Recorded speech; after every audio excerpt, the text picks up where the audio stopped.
ডাল শুক্তানি, অনেকেই এটা শুক্তো ডাল বা তিতার ডাল বলে। সে যে নামেই হোক না কেন, গরমকালে এই ডাল খেতে কিন্তু এক কথায় অসাধারণ লাগে।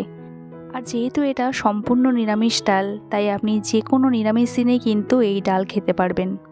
তাহলে শুরু করা যাক আজকের ডাল শুক্তানি বা শুক্তোর ডাল। আশা করি আপনাদের খুবই ভালো লাগবে। ডাল শুক্তানি বানানোর জন্য আমি এখানে 150 গ্রাম উচ্ছে, 150 গ্রাম সজনে ডাঁটা আর একটা লাউয়ের অর্ধেকটা নিয়েছি। ওজনের প্রায় 400 থেকে 500 গ্রাম হবে।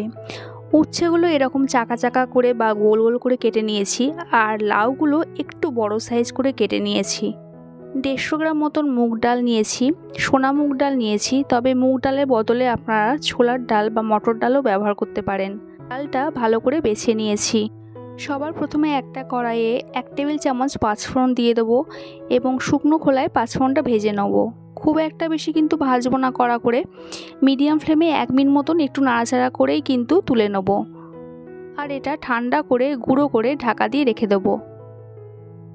এরপর ওই কড়াইয়ে মুগ ডালটা দিয়ে দেবো এবং ডালটা নেড়ে চেড়ে একটু ভেজে নেব। শুকনো খোলায় ডালটা একটু নেড়ে চেড়ে নেবো যতক্ষণ না ডালের কালারটা একটু লালচে হয়ে যাচ্ছে। আর ডালের কালারটা ঠিক এরকম চলে আসতে ডালটার মধ্যে জল দিয়ে দেবো। জল দেওয়ার পর ভালো করে খুন্তি দিয়ে এরকম নেড়ে ছেড়ে নেবো যাতে ডালের ময়লাটা ভালো করে পরিষ্কার হয়ে যায়। এরপর ডাল ধোয়া জলটা পুরোটা ফেলে নেবো এবং ডালটা প্রেসার কুকারের মধ্যে দিয়ে দেবো। প্রেসার কুকারে ডালটা দেওয়া হয়ে গেলে এর মধ্যে 1.5 কাপ মতন জল দিয়ে দেবো এবং ঢাকনা দেবো না, ঢাকনা ছাড়াই প্রেসার কুকারটা লো ফ্লেমে গ্যাসের মধ্যে বসিয়ে দেবো। যতক্ষণ ডালটা একটু সেদ্ধ হচ্ছে ততক্ষণ অন্য প্রিপারেশনগুলো করে নেব। কড়াইয়ে সর্ষের তেল দিয়ে দেবো। তেলটা গরম করে সবার প্রথমে উচ্ছেগুলো আগে ভেজে নেব। হলুদ বা নুন কোনোটাই কিন্তু এই উচ্ছের সাথে দেব না, একটু লালচে করে উচ্ছেটা ভেজে নিতে হবে। উচ্ছেটা ঠিক মতন ভাজা না হলে ডালটা কিন্তু তিতকুড়ে হতে পারে, খেতে ভালো লাগবে না, তাই উচ্ছেটা খুব ভালো করে ভেজে নিতে হবে।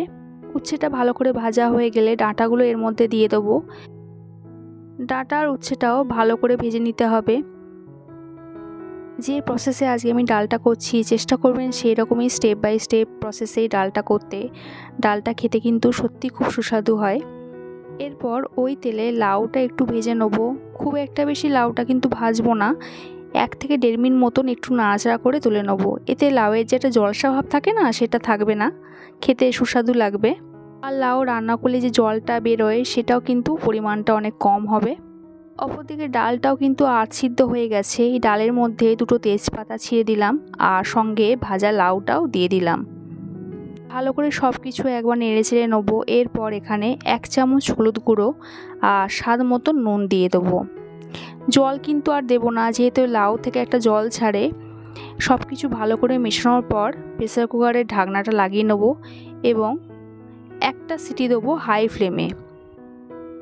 সিটি দেওয়ার পর 5 মিনিট রেস্টে রেখে এরকম কিন্তু প্রেসারটা বের করে দিতে হবে, না হলে লাউ আর ডালটা দুটোই ঘেঁটে যেতে পারে, খেতে অতটা ভালো লাগবে না। দেখতেই পাচ্ছেন ডাল আর লাউ দুটোই ঠিকঠাক সেদ্ধ হয়ে গেছে। আলতো হাতে একবার এরকম নেড়ে ছেড়ে নিয়ে নেব। এরপর এখানে পরিমাণ মতন জল দিয়ে গ্যাসে বসিয়ে দেবো। যতক্ষণ ডালটা ফুটে উঠবে ততক্ষণ অপর দিকে ফোড়নের ব্যবস্থাটা করে নেব। কড়াইয়ে সর্ষের তেল দিয়ে তেলটা গরম করে প্রথমে 1/2 চামচ গোটা জিরে আর 1/2 চামচ পাঁচফোড়ন দিয়ে দেবো।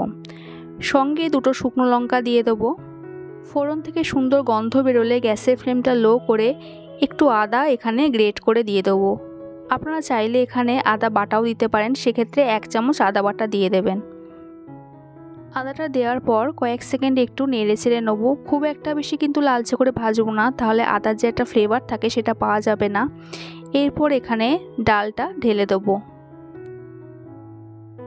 ডালটা যেহেতু আগেই ফুটতে দেওয়া ছিল, তাই ফোড়নের সাথে ডালটা একটু ভালো করে মিশিয়ে নেওয়ার পরেই এখানে আগে থেকে ভেজে রাখা উচ্ছে আর ডাঁটা দিয়ে দেবো। ডাঁটা আর উচ্ছেটা ভালো করে ডালের সাথে একটু মিশিয়ে দেবো। যেহেতু উচ্ছে আর ডাঁটা আগে থেকেই ভালো করে ভাজা আছে, তাই বেশি ফোটানোর দরকার নেই। 1 মিনিট মতন একটু ডালের মধ্যে ফুটে নিলেই রেডি কিন্তু আমাদের ডাল শুক্তানি বা শুক্তো ডাল। রান্না শেষে ওপর থেকে আগে থেকে ভেজে রাখা পাঁচফোড়ন গুঁড়োটা এরকম ছড়িয়ে দেবো। পাঁচফোড়ন গুঁড়োটা ডালের সাথে মিশিয়ে নিয়ে গ্যাসের ফ্লেমটা অফ করে দেবো। অনেকে এখানে ঘি দেয়, কিন্তু যেহেতু এটা গরমকাল আর ঘিটা অতটা সহজপাচ্য নয়, তাই আমি ঘিটা এখানে অ্যাভয়েড করলাম। দেখতেই পাচ্ছেন ডালের টেক্সচারটা কতটা সুন্দর এসেছে, খেতেও কিন্তু অসম্ভব সুন্দর হয় এই ডাল শুক্তানি বা শুক্তো ডাল। গরমকালে কিন্তু তৃপ্তি করেই খেতে পারবেন। আজকের রেসিপিটা ভালো লাগলে একটা লাইক কমেন্ট করবেন, আর আমার চ্যানেলে যদি নতুন হয়ে থাকেন চ্যানেলটা সাবস্ক্রাইব করার অনুরোধ রইল। দেখা হচ্ছে পরের রেসিপিতে। সবাই সুস্থ থাকবেন, ভালো থাকবেন।